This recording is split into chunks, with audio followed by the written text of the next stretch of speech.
সংসারে সবাই বলেন আমি অর্জুনের মতো হয়ে উঠতে চাই। সবাই চায় যে তারাও যেন অর্জুনের মতো গান্ডীব লাভ করে। তারাও চায় যে তাদেরকেও মহাদেব এসে পশুপতি অস্ত্র দান করবেন।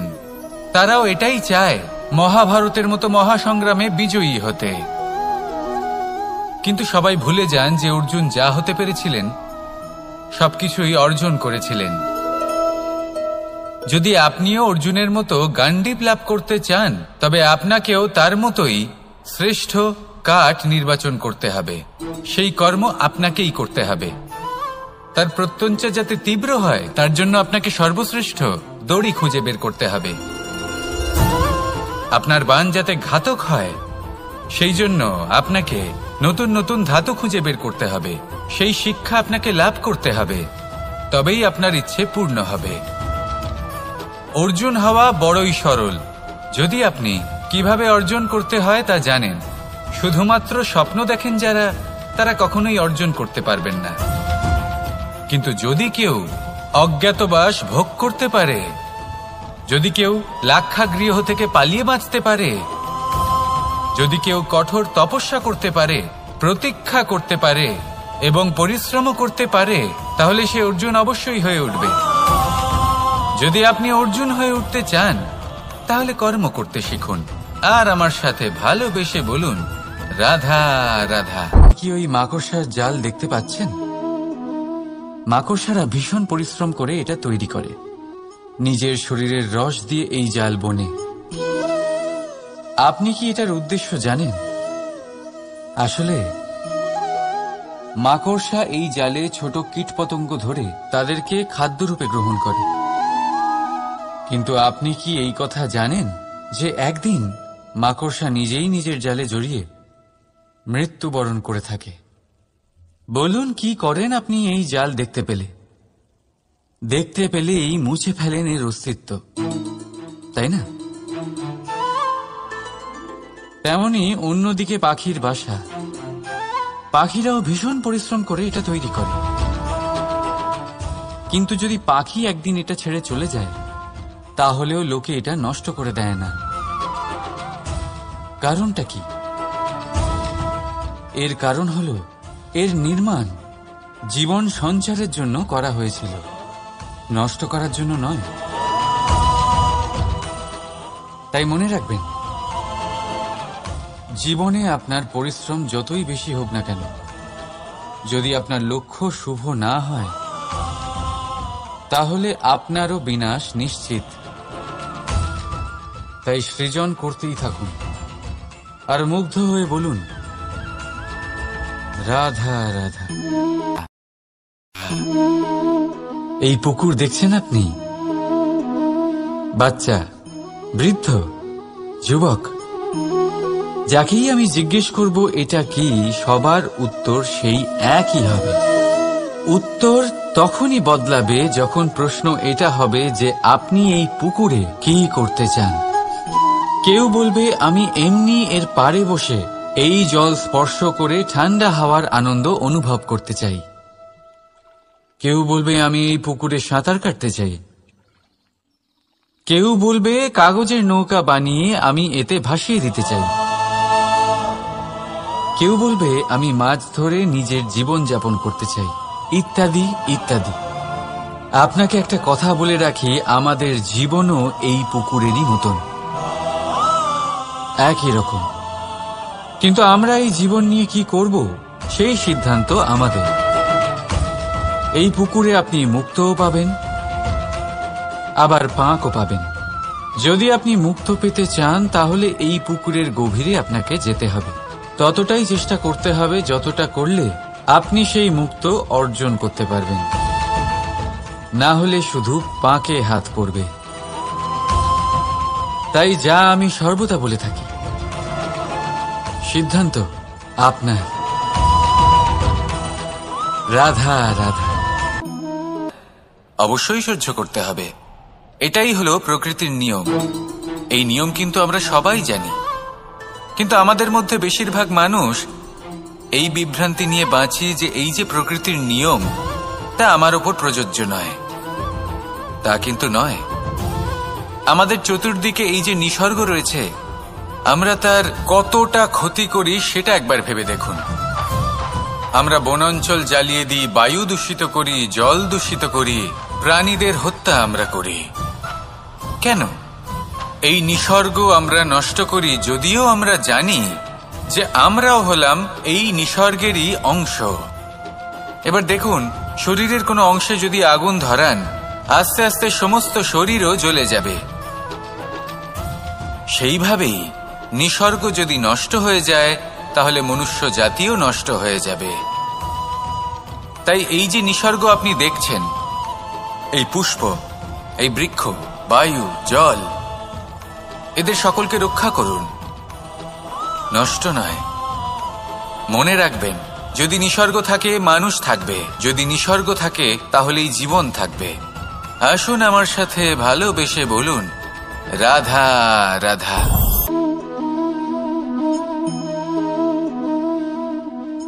আপনার কি মনে হয় আমি কি করছি? আপনি বলবেন আমি প্রদীপ জ্বালাচ্ছি, সঠিক। কিন্তু প্রশ্ন হচ্ছে যে আমি কি আপনাকে বলেছি যে একে প্রদীপ বলা হয়? না।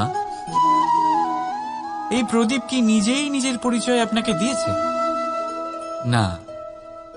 তাহলে আপনি কি করে জানলেন যে একে প্রদীপ বলা হয়? উত্তর হচ্ছে প্রকাশ, যে স্বয়ং জ্বলে অন্ধকারের মধ্যে সংসারকে পথ দেখায়, সেটাই প্রদীপ। যা নিরাশার মাঝে আশার আলো প্রদর্শন করে, সেটাই প্রদীপ। অপর দিকে আছে সাপ, যাকে না দেখেও তার ফনার আওয়াজ শুনেই লোকে ভয় পেয়ে যায়।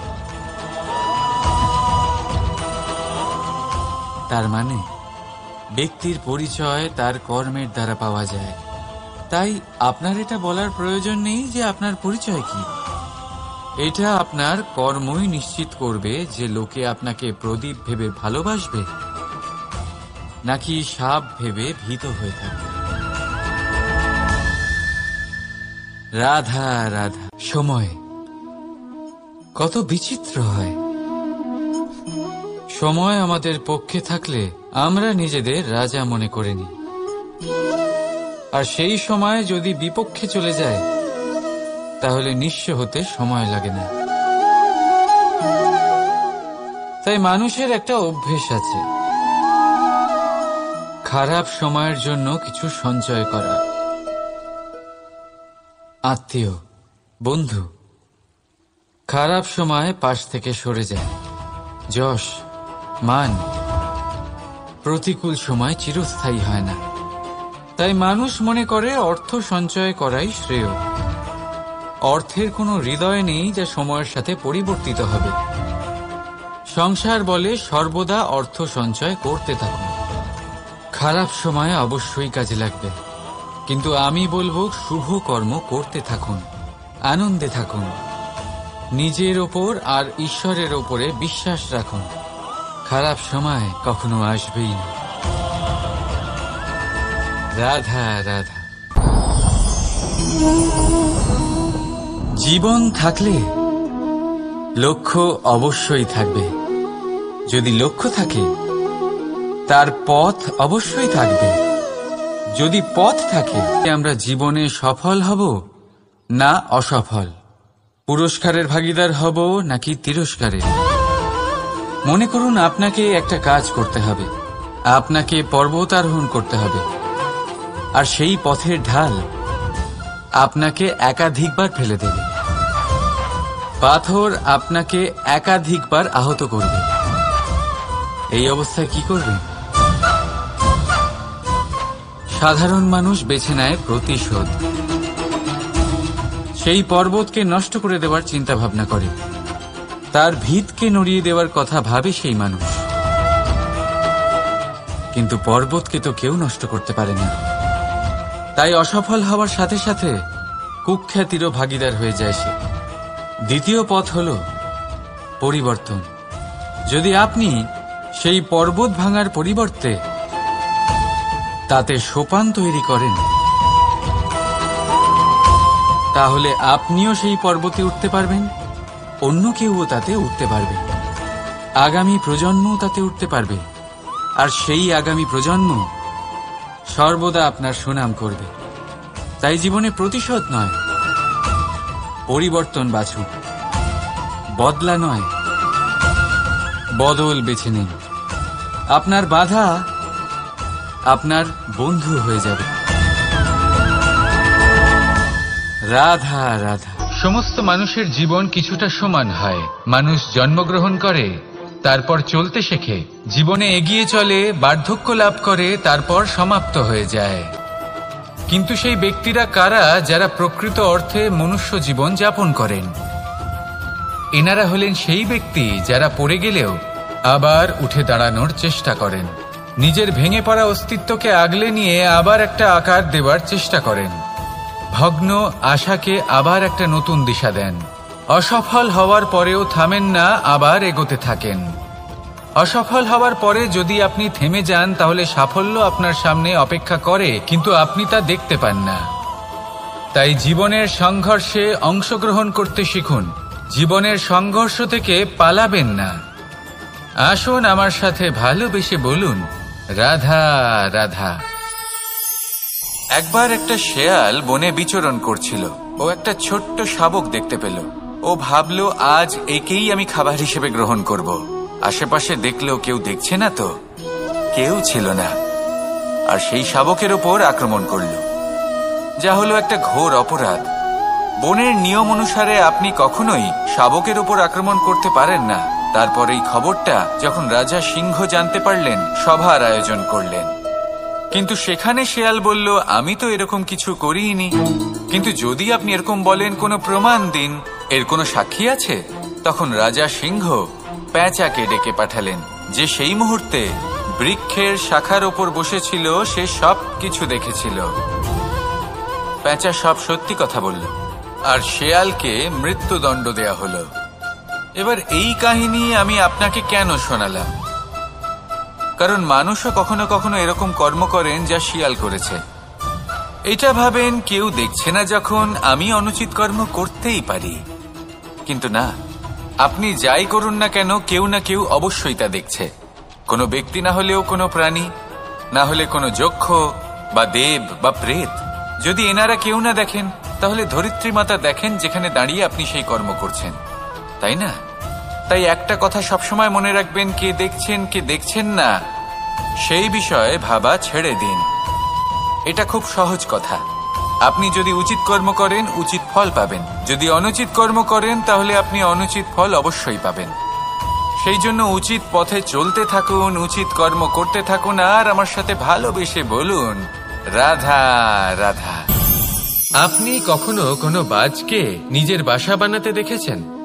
এই বাজ যখনই কোনো বাসা বানায়, তখন উঁচু গাছের ডালে বা কোনো পর্বতের শিখরে বাসা বানায়, অনেক উচ্চতায়, আর সেখানে তার সন্তানও জন্মগ্রহণ করে।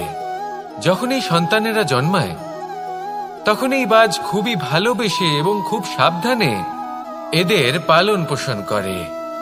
নিজের ঠোঁট দিয়ে তাদের ঠোঁটে খাবার পরিবেশন করে। কিন্তু যেই সেই সন্তানেরা হৃষ্টপুষ্ট হয়ে যায় এবং সেই কথা বাজ নিজে বুঝতে পেরে যায়, সেই বাজ নিজেই সেই বাসা ছিন্ন ভিন্ন করে দেয়। সেই সন্তান যাদের সবেমাত্র ডানা গজিয়েছে, কিভাবে উড়তে হয় তারা জানে না, সেই সন্তানগুলিকে উচ্চতা থেকে ঠেলে দেয়। সেই সন্তান প্রথমে ভয়ভীত হয়ে যায়। তারা সামনে মৃত্যুকে দেখতে পেয়ে ভয়ের কারণে তাদের ডানা ঝাপটাতে থাকে, আর সেই প্রক্রিয়াতেই সেই সন্তানগুলি উড়তে শুরু করে দেয়। এবার এই ঘটনায় আমরা কি শিক্ষা পেতে পারি? এটাই, যদি আপনি মাতা পিতা হন, তাহলে নিজের সন্তানকে অবশ্যই স্নেহ করুন, কিন্তু তাদেরকে নিজের আঁচলের তলায় বেঁধে রাখবেন না।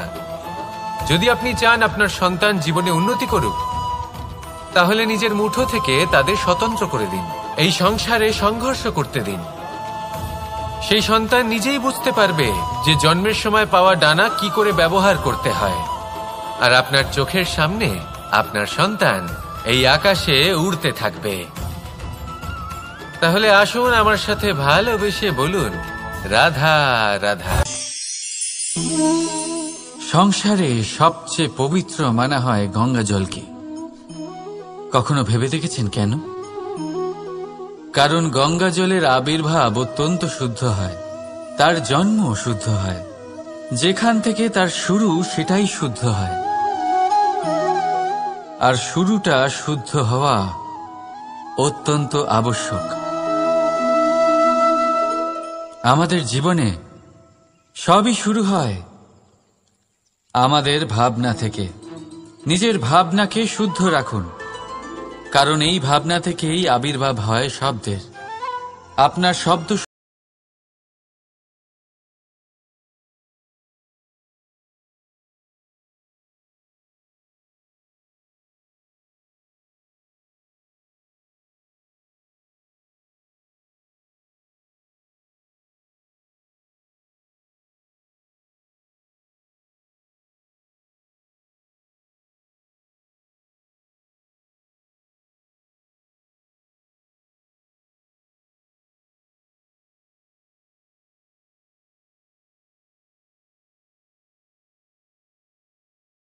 এই সংসারে, এই জীবনে নিজের ভাবনা শুভ রাখলে, শুদ্ধ করলে আপনার মন সুপ্রসন্ন হয়ে বলবে রাধা রাধা। মানুষ জন্মগ্রহণ করে, তার সাথে ভয়েরও জন্ম হয়। ছোটবেলা থেকেই আমাদের মনে কোনো না কোনো প্রকারের ভয় থেকেই যায়। কেউ এই বিষয়ে ভয় পায় যে তার কোনো বস্তু তার থেকে দূরে চলে যাবে। কেউ এই বিষয়ে ভয় পায় যে আমি নিজেকে হারিয়ে ফেলব। কেউ এই ভেবে ভয় পায় যে আমার প্রিয়জনেরা তারা যেন আমার থেকে দূরে না চলে যায়। কেউ এই ভেবে ভয় পায় যে আমরা যেন পথ না হারিয়ে ফেলি, আদি ইত্যাদি। কিন্তু সত্যি কথা বলতে, ভেবে দেখুন এই ভয় বাস্তবে কি? শুধুই একটা মনোস্থিতি, আর কিছুই নয়। যা কিছু আপনি জীবনে পেয়েছেন তা একদিন আপনাকে হারাতে হবে।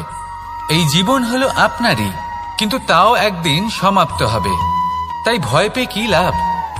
এই ভয় শুধু আপনাকে জীবন যাপন করা থেকে বাধা দিচ্ছে, আর কিচ্ছু নয়। পথ হারিয়ে ফেললেই বুঝতে পারবেন যে নতুন পথ কিভাবে বানাতে হয়। কিছু মানুষকে জীবন থেকে হারালে তবেই আপনি বুঝবেন যে আপনার আপনজনকে। এই ভয়ের কারণে ভীত হয়ে থাকবেন না।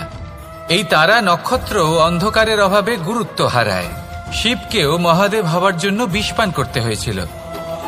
প্রত্যেক পরিস্থিতি, প্রত্যেক সাফল্য আপনার পরীক্ষা নেবে। তাতে উত্তীর্ণ হওয়া হলো আপনার কর্ম। যখনই আপনি ভয় পাবেন বা সংকটের সম্মুখীন হবেন, তখন সাহসের সাথে তার সম্মুখীন হন। মনে রাখবেন, যে সম্মুখীন হতে জানে সাফল্য তার সাথে সবসময় থাকে। আসুন আর আমার সাথে ভালোবেসে বলুন রাধা রাধা। আমাদের হাতটা দেখুন। এই হাতে 5টা আঙুল আছে, যা ভিন্ন ভিন্ন ধরনের। একরকম কেন নয়? কারণ হলো প্রত্যেকের নিজের নিজের গুরুত্ব আছে, নিজের নিজের মাহাত্ম্য আছে। এরা ভিন্ন, তাই একত্রিত হয়ে মুষ্টিবদ্ধ করা সম্ভব, যার দ্বারা আমরা আত্মরক্ষাও করতে পারি, আবার আক্রমণও করতে পারি। যদি 5টি আঙুল সমান হতো তাহলে মুষ্টিবদ্ধ হতে পারত না, নিজেদের মধ্যে বিভ্রান্তির সৃষ্টি করত। এবার এরকমই কিছু আমাদের সংসারেও হয়। আমাদের দেশ, যেখানে একটি ভূমির ওপর ভিন্ন ভিন্ন ধর্মের মানুষ বাস করেন, ভিন্ন ভিন্ন জাতি, ভিন্ন ধর্ম, ভিন্ন ভাষা। কিন্তু যদি আমরা এটা ভাবি যে কিভাবে এই দেশকে কল্যাণের পথে নিয়ে যাওয়া যায়, কিভাবে এর বিকাশ করা সম্ভব, তাহলে আমাদের একত্রিত হওয়া শিখতে হবে। যেইভাবে 5টা আঙুল একত্রিত হয়, মুষ্টিবদ্ধ হয়, সেইভাবেই আপনার যে ভাষাই হোক, যে ধর্মই হোক, যে জাতি হোক না কেন, ঠিক আছে, আবশ্যক হলো আপনার নিজের কর্মভূমির সাথে, আপনার ধরিত্রীর সাথে যুক্ত থাকা, সাথে থাকা। তবেই দেশের উন্নয়ন সম্ভব।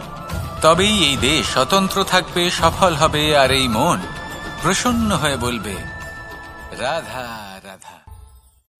সংসারে আমাদের জীবনে যখন কোনো সুখ বা দুঃখ আসে, তার জন্য আমরা কাউকে না কাউকে অবশ্যই দায়ী করে থাকি, তাই না? এই ব্যক্তি আমাদের সাথে এরকম কাজ করেছেন, তাই আমার সাথে এমন হলো। ওই ব্যক্তি যদি এমনটা না করতেন তাহলে আজ আমি ওই স্থানে পৌঁছতে পারতাম।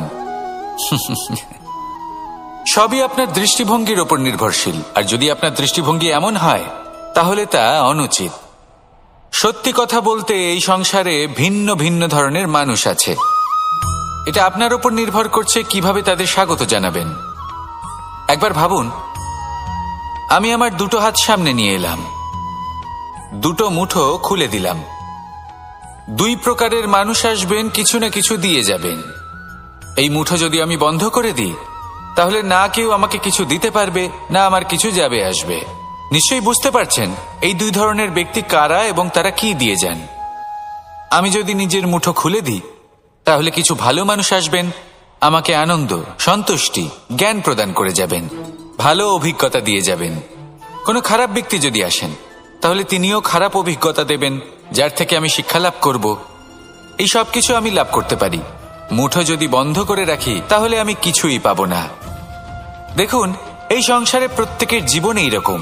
প্রত্যেকের জীবনে সবকিছুই আছে, ভালো খারাপ দুই মানুষই আছে। ভালো অভিজ্ঞতা আছে, খারাপ অভিজ্ঞতা আছে। নির্ভর করছে আপনার উপর যে আপনি কি করবেন, এনাদের স্বাগত কিভাবে জানাবেন, কার থেকে কি বুঝবেন, কি শিখতে পারবেন, আর কোন দৃষ্টিভঙ্গি নিয়ে অগ্রসর হবেন। এটাই নির্ধারণ করবে যে আপনার জীবন কেমন হবে।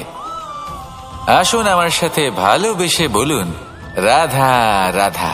জীবনে যখন কোনো ব্যক্তি নিজের লক্ষ্য প্রাপ্তির জন্য নিরন্তর পরিশ্রম করতে থাকেন, চেষ্টা করতে থাকেন, তখন তিনি কষ্ট অনুভব করেন। কখনো শারীরিক কষ্ট, কখনো মানসিক কষ্ট। এবার উনি এটা ভাবতে থাকেন যে আমি কি উচিত করছি নাকি অনুচিত করছি। কারণ অন্যদিকে এমন একজন ব্যক্তিও আছেন যিনি একদমই পরিশ্রম, চেষ্টা করছেন না। তিনি মদিরা পান করেন, বিলাসিতায় জীবন কাটান, অলস প্রকৃতির হয়ে ওঠেন, নিদ্রাতে বিলীন হয়ে থাকেন আর ভাবেন যে তিনি সুখ লাভ করছেন। কিন্তু এরকম কেন হয়? কারণ যখন আমরা সৎ পথে থাকি, উচিত পথে চলি, লক্ষ্য প্রাপ্ত করার জন্য চেষ্টা করতে থাকি, তখন আমাদের ভেতরে থাকা নেতিবাচক শক্তি এবং পাপ এই দেহকে ত্যাগ করে দেয়।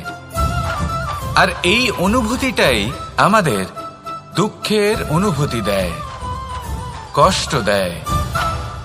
এবার সেখানে যদি আমরা কুপথে চলি, অনুচিত পথে চলতে থাকি, তাহলে আমাদের ভেতরে থাকা পুণ্য এবং ধনাত্মক শক্তি আমাদের দেহ ত্যাগ করে দেয়।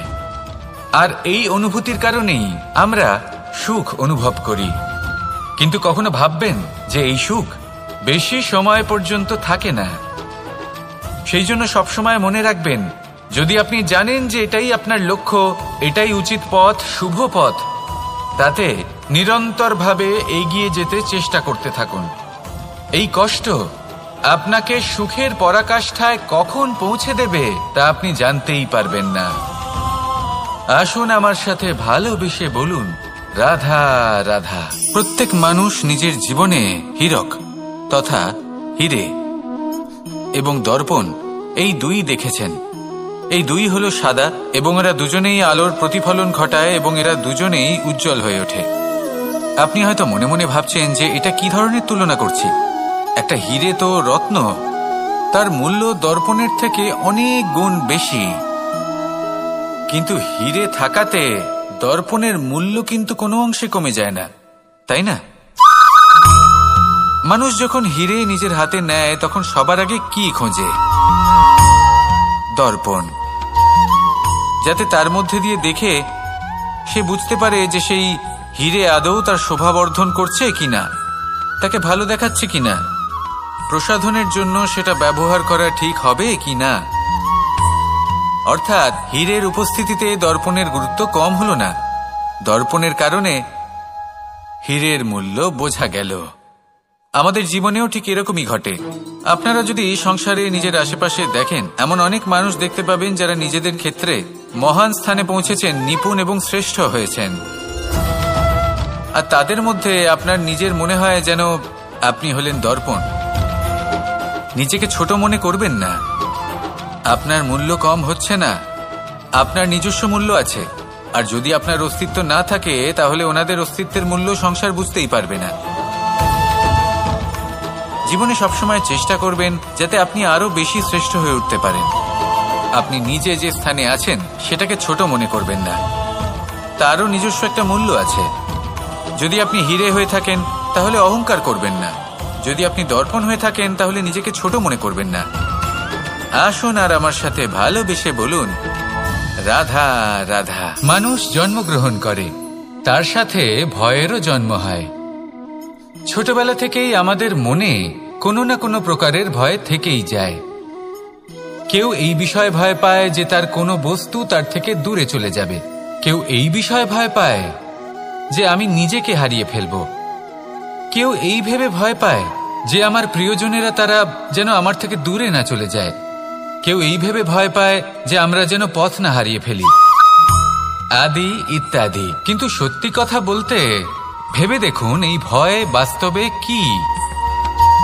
শুধুই একটা মনস্থিতি, আর কিছুই নয়। যা কিছু আপনি জীবনে পেয়েছেন তা একদিন আপনাকে হারাতে হবে। এই জীবন হলো আপনারই, কিন্তু তাও একদিন সমাপ্ত হবে। তাই ভয় পেয়ে কি লাভ? এই ভয় শুধু আপনাকে জীবন যাপন করা থেকে বাধা দিচ্ছে, আর কিচ্ছু নয়। পথ হারিয়ে ফেললেই বুঝতে পারবেন যে নতুন পথ কিভাবে বানাতে হয়। কিছু মানুষকে জীবন থেকে হারালে তবেই আপনি বুঝবেন যে আপনার আপনজনকে। এই ভয়ের কারণে ভীত হয়ে থাকবেন না। এই তারা নক্ষত্র অন্ধকারের অভাবে গুরুত্ব হারায়। শিবকেও মহাদেব হওয়ার জন্য বিষপান করতে হয়েছিল। প্রত্যেক পরিস্থিতি, প্রত্যেক সাফল্য আপনার পরীক্ষা নেবে, তাতে উত্তীর্ণ হওয়া হলো আপনার কর্ম।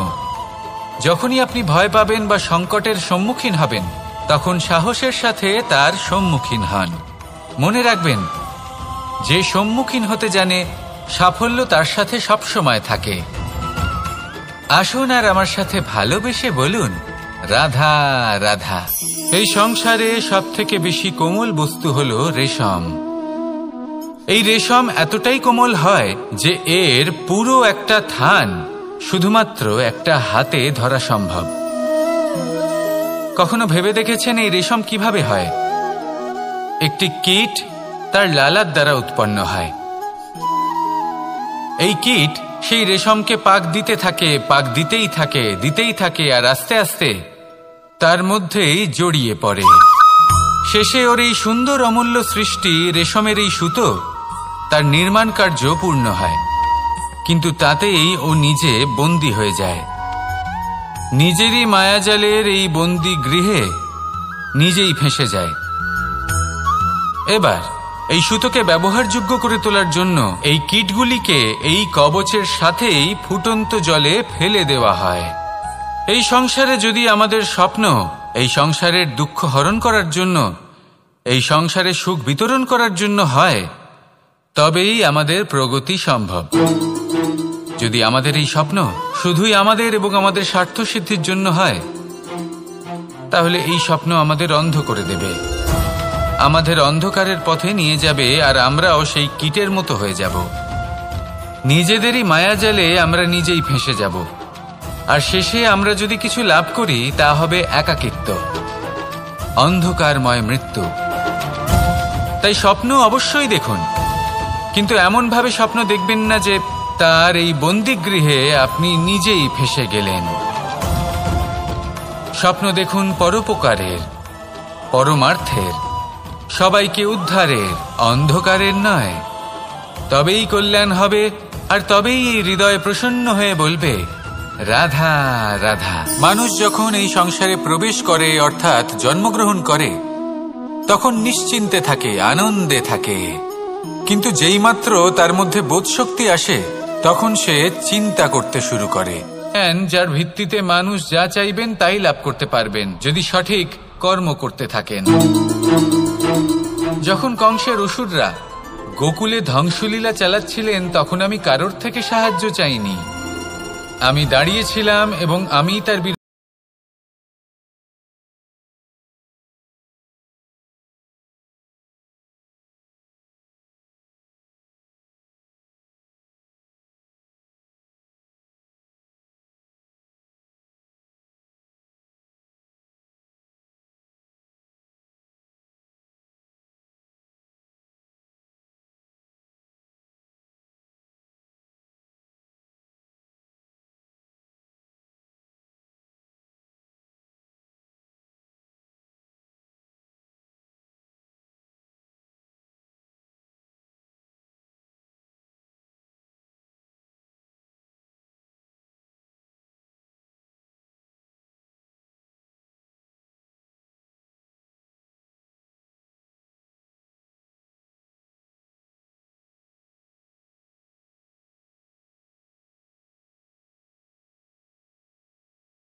আছে আপনি অবশ্যই লাভ করবেন।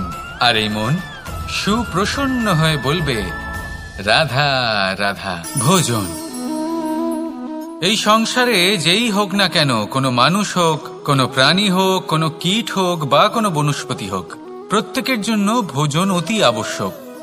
কারণ এবার এই বিষয়ে আমরা সকলে জানি।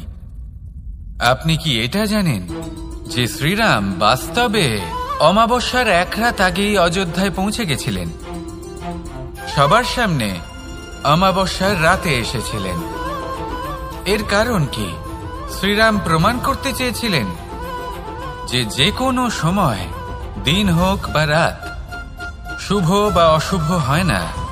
শুভ অশুভ কিছু থাকলে তা হলো মানুষের চিন্তা, তার ভাবনা, তার নির্বাচন আর তার কর্ম। নিজেই দেখে নিন, শ্রীরাম শুভ কাজ করে ফিরেছিলেন এবং অমাবস্যার মতো গভীর এক রাত্রিকেও দীপাবলিতে পরিবর্তিত করেছিলেন। এমনটাই যদি আমরা করতে পারি, তাহলে এমন কোন গৃহে যান যেখানে অসহায় ব্যক্তি রয়েছেন, যা অন্ধকারাচ্ছন্ন, আর সেখানে প্রকাশ প্রজ্বলিত করুন। প্রকাশ সহায়তার, প্রেরণার, আশার। যদি এমন কিছু আমরা করতে পারি, তাহলে তাকে প্রকৃত অর্থে দীপাবলি বলা যেতে পারে। তাহলে নিজের পরিবারের সাথে দীপাবলি পালন করুন। আপনাদের শুভেচ্ছা জানাই। আসুন আর আমার সাথে ভালোবেসে বলুন, রাধা রাধা। এই শুকনো পাতাটিকে দেখুন, নিষ্প্রাণ হয়ে পড়েছে। কোনো একটা সময় এই পাতাটি একটা গাছের ডালে ছিল। সেই গাছ ওর লালন পালন করত। যখন যখন বাতাস বইত, এই পাতায় কম্পন দেখা দিত, মনকে প্রফুল্ল করে তুলত। কোনো একদিন এই পাতা গাছের ডাল থেকে ঝরে পড়ে গেল। নিঃসন্দেহে ও নিজের স্বাধীনতা পেল, কিন্তু আস্তে আস্তে শুকিয়ে গেল, নিষ্প্রাণ হয়ে গেল। দেখুন, আমি এই কথা বলছি না যে স্বাধীনতা অনুচিত, কখনোই না। কিন্তু যে কোনো পরিস্থিতিতে স্বাধীন হতে চাওয়া, এটা নিশ্চিতরূপে অনুচিত। আমরা যদি আমাদের জীবনে পরিবারের গুরুত্ব ভেবে দেখি, তাহলে এই পরিবারে যতই মতভেদ থাকুক না কেন, যতই মনোমালিন্য থাকুক না কেন, যতই বিবাদ থাকুক না কেন, এই সব মিটিয়ে নেওয়া অত্যন্ত প্রয়োজনীয়। সেই সবকিছু সমাপ্ত করা অত্যন্ত প্রয়োজনীয়। কখনো এই পরিবারকে ভাঙতে দেবেন না, কখনো এই পরিবার থেকে দূরে চলে যাবেন না। এই পরিবার হলো আমাদের জীবনের একটা অমূল্য সম্পদ, অমূল্য এক আশ্রয়, যা এই সংসারে হয়তো কোথাও আপনি পাবেন না। তাই একে আগলে রাখুন। ভেবে নিন, আপনি পাতা আর আপনার পরিবার সেই গাছ। আসুন আমার সাথে ভালোবেসে বলুন, রাধা রাধা। পাখি কখন জন্ম নেয়, কখন উড়তে শেখে, কে জানে কি হবে, আদি ইত্যাদি, এই সব ভাবনায় আমরা মগ্ন হয়ে যাই। কিছুটা এমনভাবে মগ্ন হই যে বর্তমানের কর্মের, এই জীবনের যাত্রাপথে সেই সময়ের আনন্দ উপভোগ করতে ভুলে যাই। এবার দেখুন একটা পাখি কি করে। ওর কর্ম হলো গান গেয়ে চলা। ওই পাখি গেয়ে চলে, কেউ ওর গান শুনুক বা না শুনুক, কেউ আদৌ শুনছে কিনা সেই বিষয়টা নিয়ে সেই পাখির কিছুই যায় আসে না। সেই পাখি নিজের কর্ম করতে থাকে। হয়তো সেই জন্যই আপনি কখনো কোনো পাখিকে কাঁদতে দেখবেন না। এরকমই আপনাকে নিজেকে গড়ে তুলতে হবে। প্রথমে নিজেকে জিজ্ঞেস করুন, এই যে কর্ম আমি করতে চলেছি সেটা কি উচিত? যদি আপনার মনে হয় সেটা উচিত, তাহলে সেটা প্রমাণ করুন। এটা ভাববেন না যে এই সংসার কি ভাববে। আসুন আর আমার সাথে ভালোবেসে বলুন, রাধা রাধা।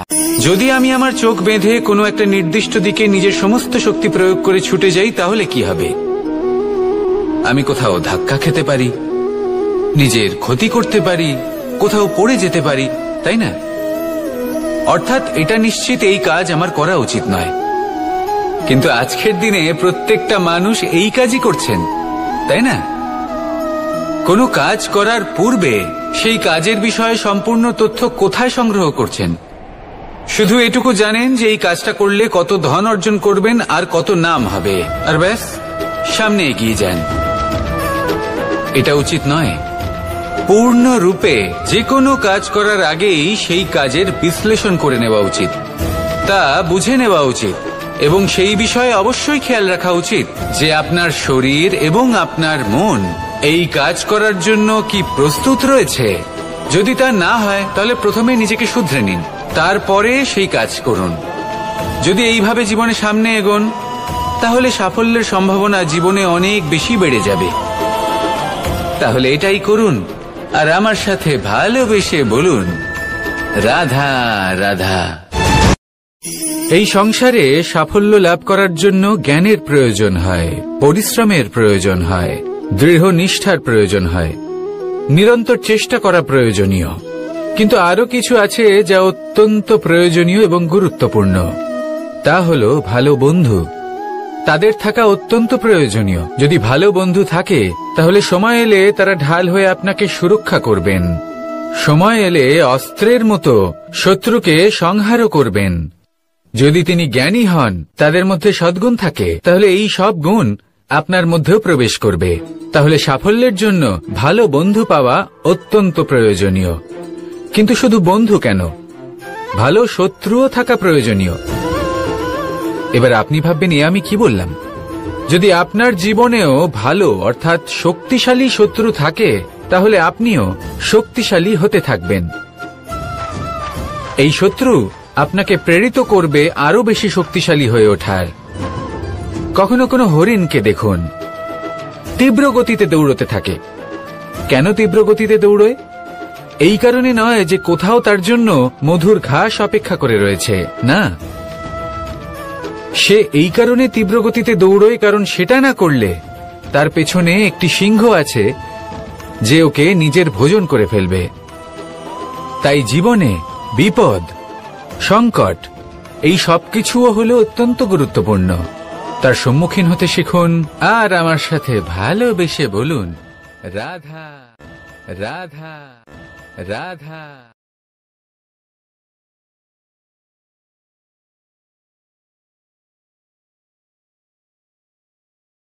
লক্ষ্যে পৌঁছানো অত্যন্ত কঠিন হয়।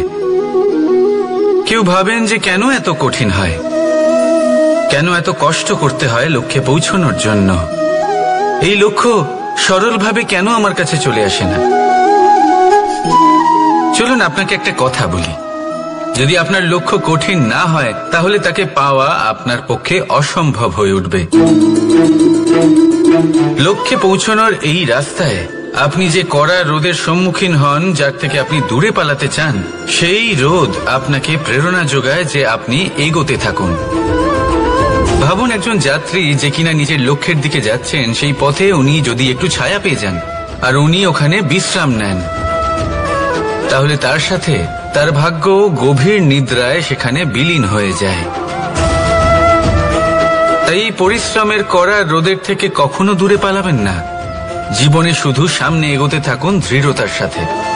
আর লক্ষ্য সরল হোক, কঠিন হোক বা অত্যাধিক কঠিন হোক, একটা কথা মনে রাখবেন, যে জীবনের লক্ষ্যে পৌঁছতে পেরেছে সে লক্ষ্য প্রাপ্তির জন্য আফসোস কখনোই করে না। রাধা রাধা।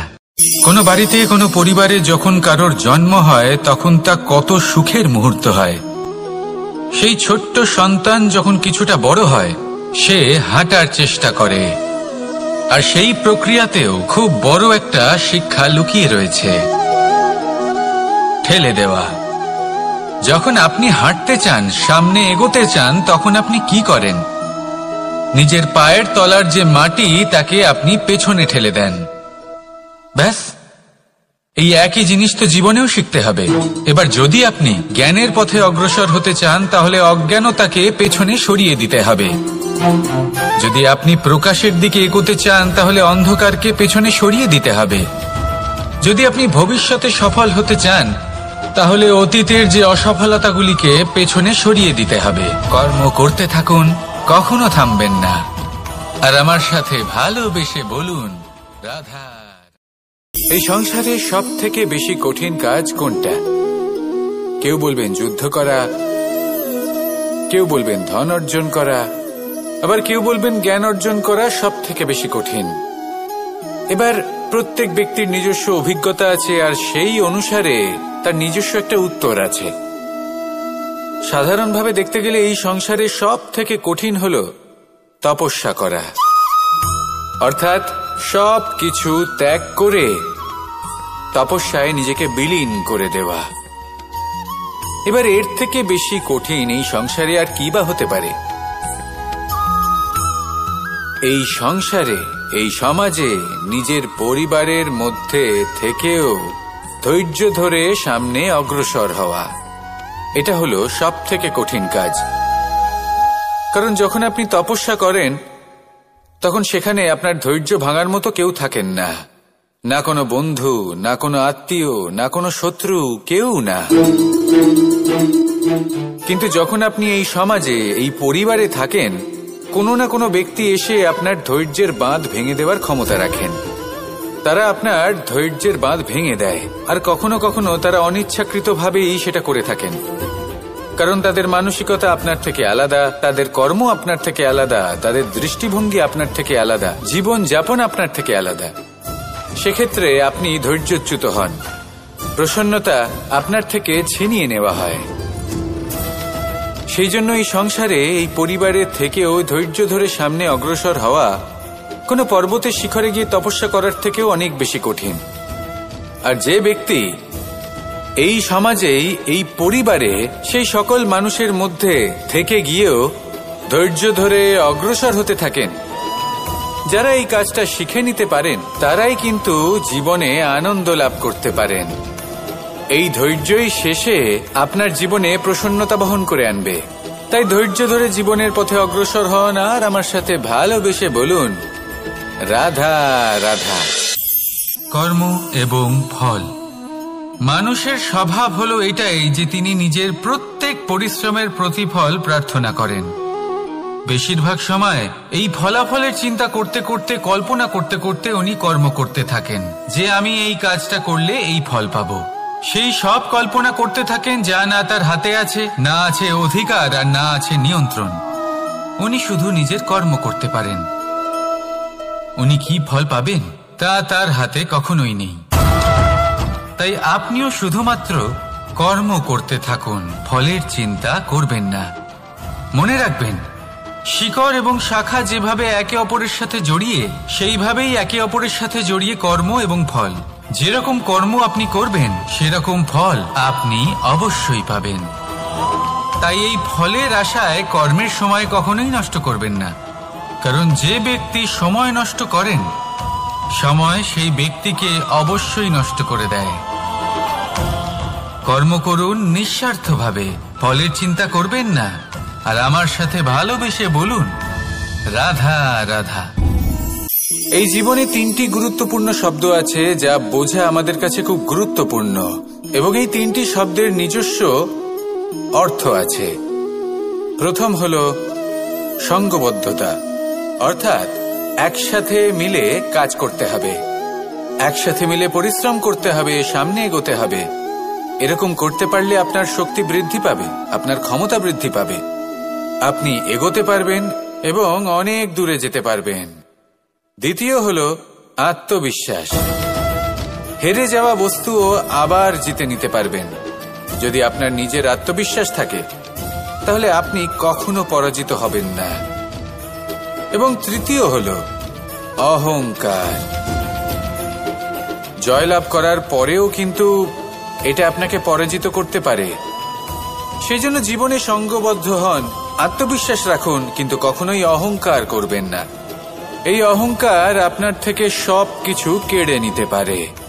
এই অহংকারের জন্যই মথুরাপতি কংস নিজের পতনের দিকে অগ্রসর হয়েছিলেন। এই অহংকারকে ত্যাগ করুন, আর আমার সাথে ভালোবেসে বলুন, রাধা রাধা। আমরা যখনই কোনো গাছের চারা রোপণ করি, তখন সবার আগে পরীক্ষা করে দেখি যে যেখানে আমরা চারা রোপণ করতে চলেছি সেখানকার মাটি আদৌ উর্বর কিনা, সেই মাটি সেই চারাকে বাড়তে সাহায্য করবে কিনা। যখন একটা চারা রোপণের আগে আমরা এত কিছু ভাবতে পারি, তাহলে কাউকে বিশ্বাস করার আগে আমরা কেন ভাবি না? জীবনে কখনো এই বিশ্বাসরূপী চারা কোথাও রোপণ করার আগে বোঝার চেষ্টা করুন যে যার ওপর আপনি বিশ্বাস করতে চলেছেন সে কি আদৌ আপনার বিশ্বাসের যোগ্য কি না। ভেবে দেখুন সেই ব্যক্তি ভবিষ্যতে গিয়ে আপনার বিশ্বাস ভাঙতে পারে কি না। এটাও ভেবে দেখুন যে যাকে আপনি বিশ্বাস করতে চলেছেন তাকে আপনি বিশ্বাস করলে নিজের জীবনের উদ্দেশ্যে আপনি অগ্রসর হতে পারবেন কি না। আর তার জন্য প্রয়োজন সঠিক সিদ্ধান্ত, পরখ করা, কোনটা উচিত কোনটা অনুচিত সেটা বোঝা। আর তাতে কিন্তু আপনি সন্দেহবাতিক হবেন না, তাতে আপনি আরো নিপুণ হয়ে উঠবেন। তাই যদি আপনি নিপুণ হয়ে উঠতে চান তাহলে বোঝার চেষ্টা করুন, পরখ করে দেখুন, কোনটা উচিত কোনটা অনুচিত বুঝুন। আর বিশ্বাস তখনই করুন যখন আপনি 100% নিশ্চিত হবেন যে সে বিশ্বাসের যোগ্য। আসুন আমার সাথে ভালোবেসে বলুন, রাধা রাধা।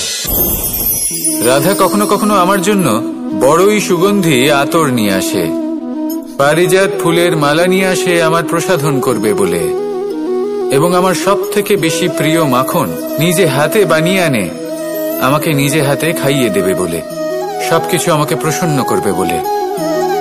কিন্তু আপনি কখনো ভেবেছেন যে এই আতর কিভাবে বানানো হয়? সহস্র ফুলের পাপড়ি একসাথে পিষে নিতে হয়, তারপরে তার থেকে যে রস নিঃসৃত হয় সেই রস দ্বারাই আতর তৈরি হয়। অনেক সংখ্যক ফুলকে অসীম যন্ত্রণা ভোগ করতে হয়, তবে তারা আমার প্রসাধন সামগ্রী হয়ে উঠতে পারে। দুধ থেকে মাখন তৈরি করার জন্য কতটা পরিমাণ মন্থন সহ্য করতে হয় সেটা আপনি জানেন। ঠিক সেই রকমই হলো আমাদের জীবনও।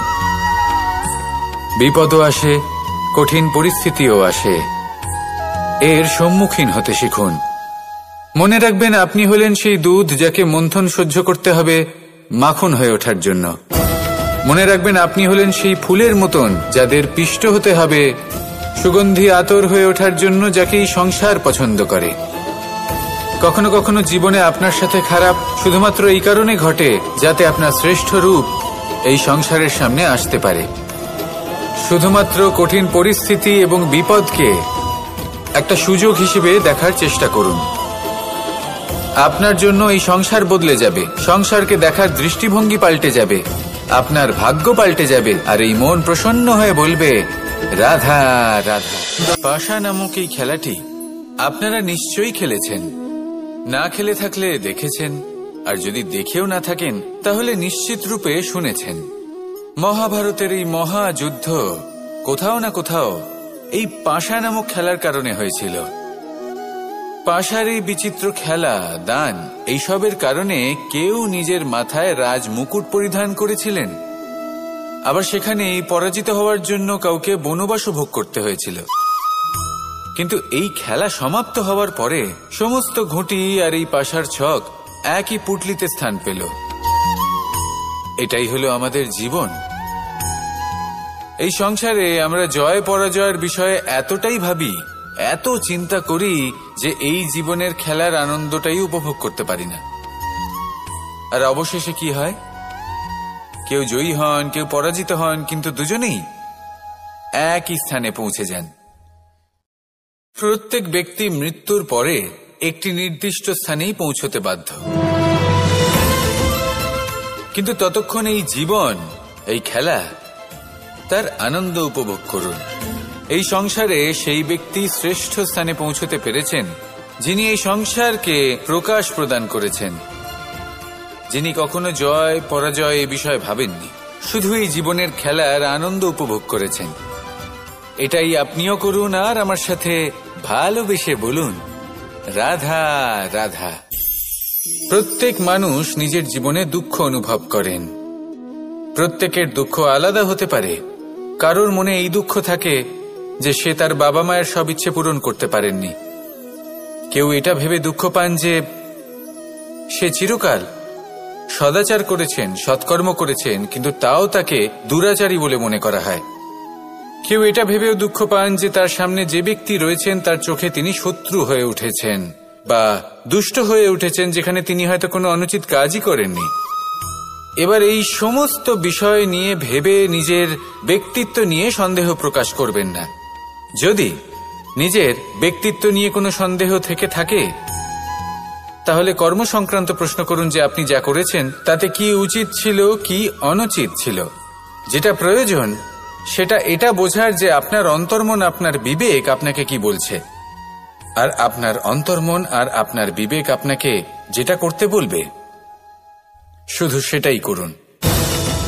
আর তারপরে এই সংসার কি বলবে, কি ভাববে সেসব নিয়ে ভাবতে যাবেন না, কারণ এই সংসার তো ঈশ্বরকেও প্রশ্ন করে থাকে, ঈশ্বরকেও দোষী মনে করে।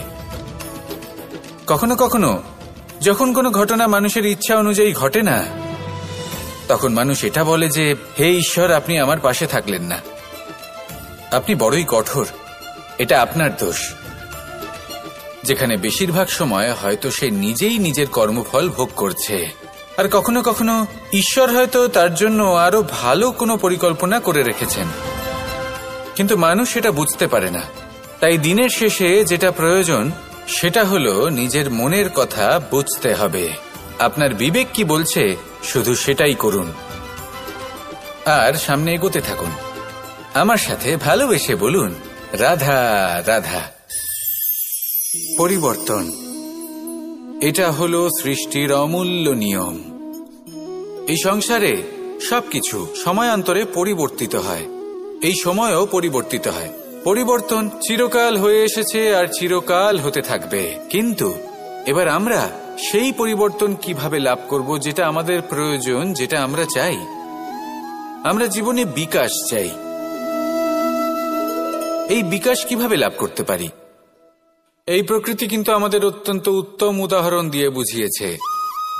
একটি বিন্দুর উদাহরণ দিয়েছে যা ভবিষ্যতে একটা বিশাল নদীর আকার ধারণ করে। এটা কিভাবে হয়? মেঘ থেকে একটি বিন্দু ঝরে পড়ে সেই পর্বতের ওপর যেখানে হিম আছে। সেই হিমের সংস্পর্শে আসা মাত্র সেই বিন্দুর সাথে আরো বেশ কিছু বিন্দু যুক্ত হয়, তারপর তারা অগ্রসর হয়, আরো কিছু বিন্দু যুক্ত হয়, আস্তে আস্তে একটা ক্ষীণ ধারার রূপ ধারণ করে, এবং সেটাই ভবিষ্যতে আরো এগোতে থাকে। অনেকটা যাওয়ার পর যখন অনেক সংখ্যক বিন্দু একসাথে যুক্ত হয়, তখন সেটা বিশাল নদীর আকার ধারণ করে। এবার আমরা মানুষ বলে আমাদের সাথে এই নিয়মের অন্যথা হয় তা নয়। আমরাও এই প্রকৃতির অংশ, আমাদের ক্ষেত্রেও একই নিয়ম প্রযোজ্য। যখন পরিশ্রম করে অনেক সংখ্যক বিন্দু আমরা একত্রিত করব, তখনই পরিবর্তনের নদী প্রবাহিত হবে। প্রয়োজন হলো নিরন্তর পরিশ্রম করা এবং ধৈর্য ধরা। এটা করতে থাকুন, জীবনে সবকিছু লাভ করতে পারবেন, কারণ প্রকৃতি আমাদের এটাই শিখিয়েছে। আর আমরা এই ব্রহ্মরই একটি অংশ, যার দ্বারা এই ব্রহ্মাণ্ড নির্মিত। আসুন আমার সাথে ভালোবেসে বলুন, রাধা রাধা। কখনো এই প্রকৃতির দিকে তাকিয়ে থাকবেন। এই প্রকৃতি অনেক ধরনের শিক্ষা দেয়। কোন একটা গাছকে দেখুন কিভাবে সে মাটি থেকে জল শুষে নেয়। সে ঝড় হোক বা হোক কড়া রোদ সব সহ্য করে এবং অবশেষে সে ফল ধারণ করে। আর সেই ফল উৎপন্ন করার পরে সে ফল কিন্তু সে নিজে গ্রহণ করে না, এই সংসারকে প্রদান করে, যাতে পশু পাখি মানুষ তারা এই ফল গ্রহণ করে শক্তিশালী হয়ে উঠতে পারে, সুস্থ থাকতে পারে। সেভাবেই নদী, সরোবর এরা নিজেরাও কিন্তু নিজেদের জল গ্রহণ করে না, মাটিকে প্রদান করে, পশু পাখিকে প্রদান করে। সূর্য নিজেও নিজের জন্য প্রজ্বলিত হয় না, সে প্রকাশ ছড়িয়ে দিতে চায় আমাদের সবার কাছে, সে আলো পৌঁছে দিতে চায়। এই প্রত্যেকের কর্মে পরমার্থ নিহিত আছে, আর সেই জন্যই এদের সকলকে পুজো করা হয়। তাই মনে রাখবেন, আপনার কাছে জীবন যাপনের অতিরিক্ত যা কিছুই আছে তা পরমার্থের জন্য। তাহলে তার সদ্ব্যবহার করুন, আর আমার সাথে ভালোবেসে বলুন, রাধা রাধা। আমরা প্রত্যেকেই অবশ্যই এমন সময় দেখেছি যখন অনেকগুলো সমস্যা একসাথে আমাদের জীবনে এসে পড়ে। সমস্যা আমাদের প্রত্যেকের জীবনেই থাকে। আমরা তার সমাধান খুঁজতে চেষ্টা করি, কখনো সমাধান খুঁজে পাই, আবার কখনো যতই চেষ্টা করি না কেন কোনো সমাধান খুঁজেই পাই না। আর যখন এটা হয় তখন মানুষ অত্যন্ত বিচলিত হয়ে পড়েন। নিজের আত্মীয় স্বজন, নিজের বন্ধু বা সংসার, এদের ওপরে এই দোষ চাপিয়ে দেন যে এদের জন্যই এই সমস্যা এসেছে। এবার যদি আমি আপনাকে কোনো পরামর্শ দিই তাহলে এটাই বলবো যে দৃষ্টিভঙ্গি পাল্টে দেখুন। এই দৃষ্টিভঙ্গি দিয়ে দেখুন যে এই সংসারে যে সমস্যায় আসুক না কেন তার জন্য কেউ দোষী নয়, না আপনি না অন্য কেউ। এই পুরো খেলাটাই আপনার মানসিকতা, আপনার দৃষ্টিভঙ্গির, আপনার মনের। কিভাবে বোঝাচ্ছি? যখন আমাদের মন শক্ত থাকে তখন কঠিন থেকে কঠিনতর পরিস্থিতিও আমাদের জীবনে খুব বেশি হলে প্রতিস্পর্ধা হয়ে থেকে যায়। সেখানে যদি আমাদের মন দুর্বল থাকে তখন অল্প কঠিন পরিস্থিতিও আমাদের কাছে খুব বড় সমস্যা হয়ে যায়, তাই না? একটা শক্ত মন কঠিন পরিস্থিতিকে প্রতিস্পর্ধা হিসেবে দেখে আর তার মধ্যেও একটা সুযোগ খুঁজে নেয়। আমাদের শুধু এটাই করতে হবে। এই সংসারে অন্য কাউকে দোষী মনে করলে আপনার সমস্যা দূর হয়ে যাবে না। সেই জন্য এই সংসারকে দোষ দেওয়ার বদলে এই সমস্যার মূলে চলে যান, সেটাকে বুঝুন, নিজের এই মনকে শক্ত করে তুলুন। যদি আপনার মন শক্তিশালী হয় তাহলে এই সংসারে অনেক বড় বড় কঠিন থেকে কঠিনতর পরিস্থিতিও যদি আসে, আপনার জীবনে যতই বড় বড় সমস্যা আসুক না কেন আপনার লক্ষ্য লাভে বাধা দিতে পারবে না। আসুন আমার সাথে ভালোবেসে বলুন, রাধা রাধা। আমরা সবাই পাথর দেখেছি, পর্বতও দেখেছি, শুকনো পাতাও দেখেছি, শ্যামল বনানীও দেখেছি। কখনো ভেবেছেন পাথরের অস্তিত্ব কিন্তু ততক্ষণ পর্যন্ত যতক্ষণ সে পর্বতের গায়ে আটকে থাকে। যখন সেই পর্বত থেকে সেই পাথর ভিন্ন হয়ে যায় ও নিজের অস্তিত্ব হারিয়ে ফেলে।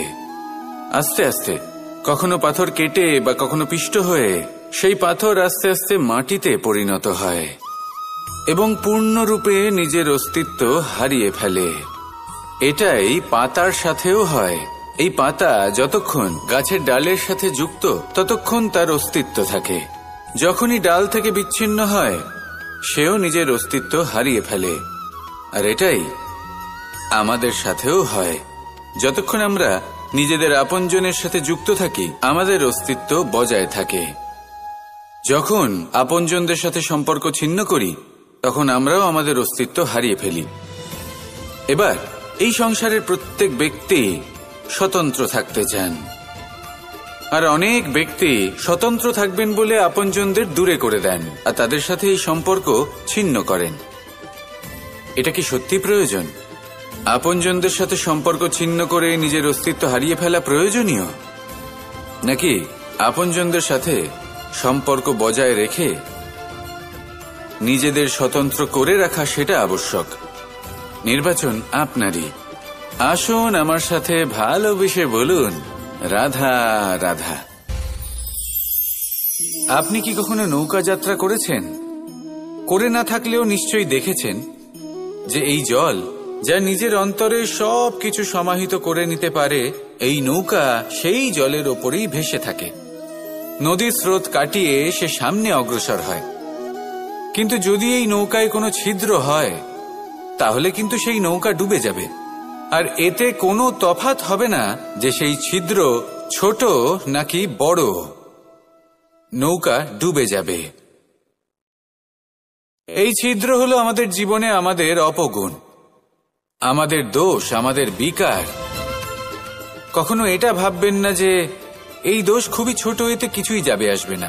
না, সেই ছোট দোষ, সেই ছোট বিকার যদি সেটাকে শুধরে না নেন তাহলে সেটা আপনাকে আপনার পতনের দিকে নিয়ে যাবে। শেষ পর্যন্ত এটা আপনার উপর নির্ভরশীল যে আপনি কি চান। আপনার জীবনের এই নৌকা এভাবেই ডুবে যেতে দেখবেন, নাকি নিজেকে শুধরে নিয়ে সেই নৌকার সেই ছিদ্রটাকে ভরিয়ে তুলতে চাইবেন?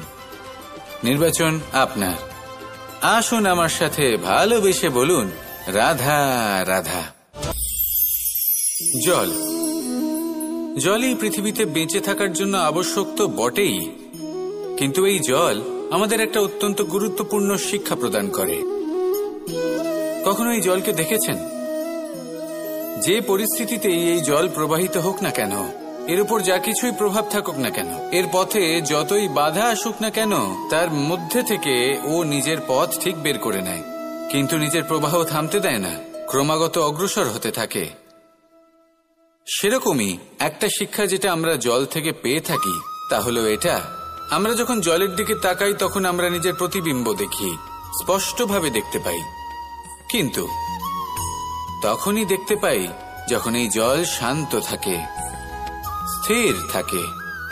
যদি এই জল অশান্ত হয়ে থাকে, স্থির না হয়, তাহলে আমরা এতে নিজের প্রতিবিম্ব দেখতে পাই না। এটাই আমাদের মনের সাথেও হয়ে থাকে। যখনই জীবনে কোনো সংকট আসে, যদি আমরা শান্ত মনে, স্থির মনে সিদ্ধান্ত নিই, তাহলে সেটা এমন একটা শীতল সিদ্ধান্ত হবে যেটা আমাদের ভবিষ্যৎকে একটা শ্রেষ্ঠ স্থানে নিয়ে যাবে। যদি এই মন অশান্ত হয়, বিচলিত হয়, পীড়িত হয়, দুঃখিত হয়ে থাকে, রুষ্ট হয়ে থাকে, তাহলে অনেক সময় আমরা এমন সিদ্ধান্ত নিই যেটা আমাদের জন্য অনুচিত প্রমাণিত হয়।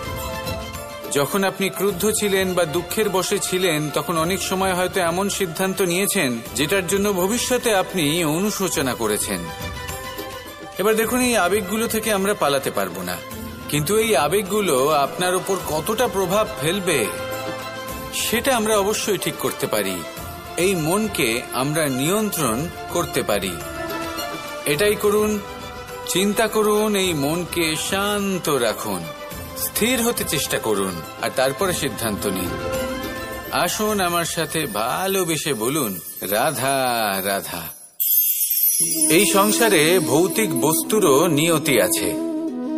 যারাই এই সংসারে আসে বা উৎপন্ন হয়, তারা কিছুমাত্র সময় পর্যন্তই এখানে থাকতে পারে, আর তারপরে সেও লুপ্ত হয়ে যায়, অর্থাৎ সে নিজেও এই পঞ্চমহাভূতে সমাহিত হয়ে যায়।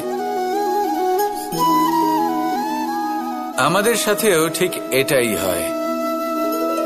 সেই জন্যই ঈশ্বর দ্বারা প্রদত্ত এই উপহারের বিষয়ে ভাবুন, এই জীবনের বিষয়ে ভাবুন।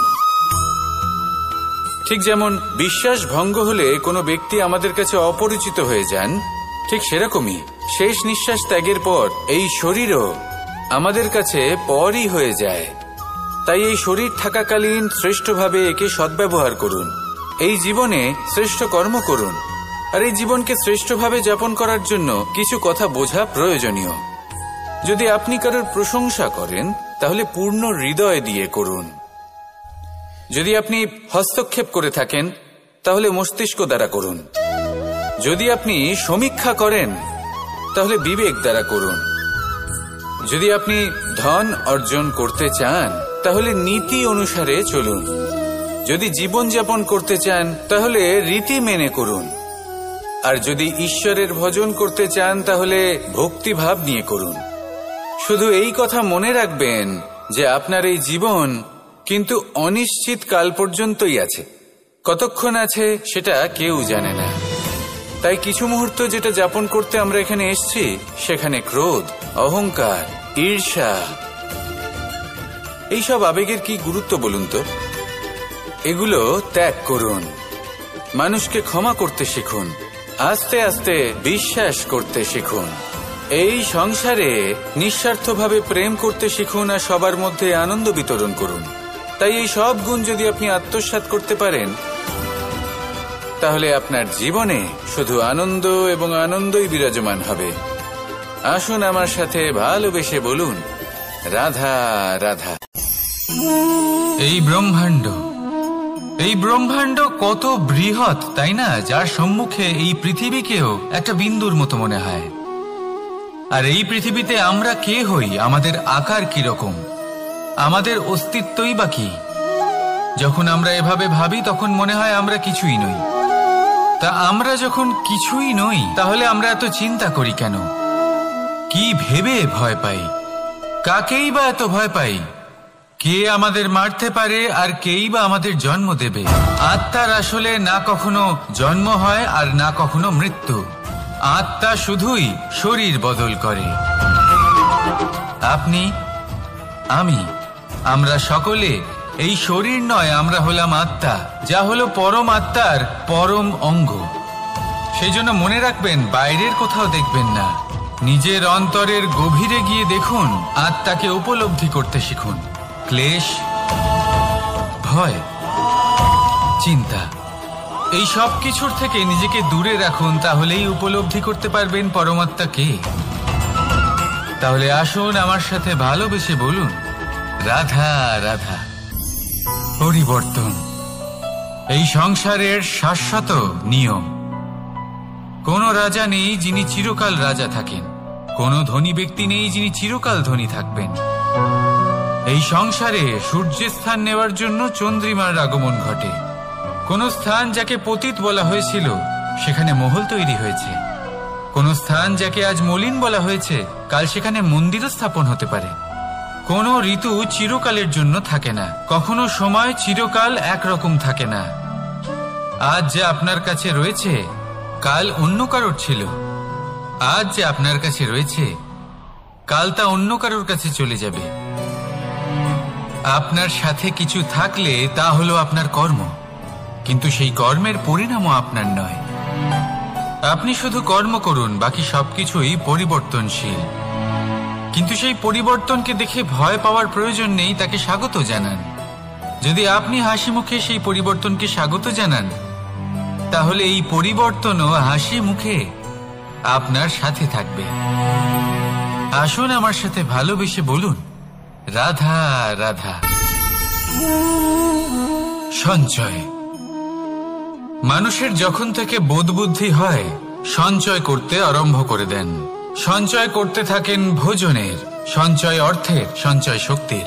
নিজের জন্য করেন, নিজের পরিবারের জন্য করেন, নিজের স্ত্রীর জন্য করেন, সন্তানের জন্য করেন, সন্তানের সন্তানের জন্যও সঞ্চয় করেন। সঞ্চয় করার জন্য ওনার কাছে অনেক কারণ রয়েছে, কারণ উনি এটা ভাবেন যে এই সঞ্চিত শক্তির জন্য কেউ ওনার কোনো ক্ষতি করতে পারবে না। মানুষ ভুলে যান একটা গুরুত্বপূর্ণ কথা, এই সত্য, উনি এই সংসারে খালি হাতেই এসেছিলেন, আর এখান থেকে ওনাকে খালি হাতেই যেতে হবে। যা এখানকার তা এখানেই থেকে যাবে। আর যদি কিছু ওনার সাথে যায়, তা হলো ওনার কর্ম, আর কিচ্ছু নয়। তাই যদি কিছু অর্জন করতে চান, তাহলে শুভ কর্ম অর্জন করুন, আত্মশক্তি অর্জন করুন, কারণ পরলোকে এটাই হবে আপনার সম্পত্তি। তাহলে কি এটা আপনি অর্জন করতে চান না? আসুন আর আমার সাথে ভালোবেসে বলুন, রাধা রাধা। সদিচ্ছা। দেখতে গেলে 3 অক্ষরে তৈরি এই শব্দ, কিন্তু সমস্ত ত্রিলোক তার উপরেই আধারিত। আপনি এই সংসারে এসেছেন, তখন অবশ্যই শ্বাস নেবেন, কিন্তু তার বদলে আপনাকে কিছু তো দিতেই হবে। আপনার উপর নির্ভর করছে আপনি কি দেবেন। কি দেবেন এই সংসারকে, এই সমাজকে, নিজের পরিবারকে, আর তার বদলে কি নেবেন? যশ নাকি অপযশ? দেখুন, এক ছিল রাবণ, যে কিনা সমুদ্র পার করল সীতাকে অপহরণ করার জন্য, আর এক ছিলেন রামচন্দ্র, যিনি সমুদ্র পার করেছিলেন, সেতু বানিয়ে গিয়েছিলেন সীতাকে ফিরিয়ে নিয়ে আসার জন্য। দুজনেই সমুদ্র পার করেছিলেন, শুধু পার্থক্য ছিল সদিচ্ছাকে বোঝার, লক্ষ্যের। অনেক মানুষের যাত্রা একরকম হতেই পারে, কিন্তু আনন্দ তখনই লাভ করবেন যখন লক্ষ্য শুভ হবে, মহান হবে।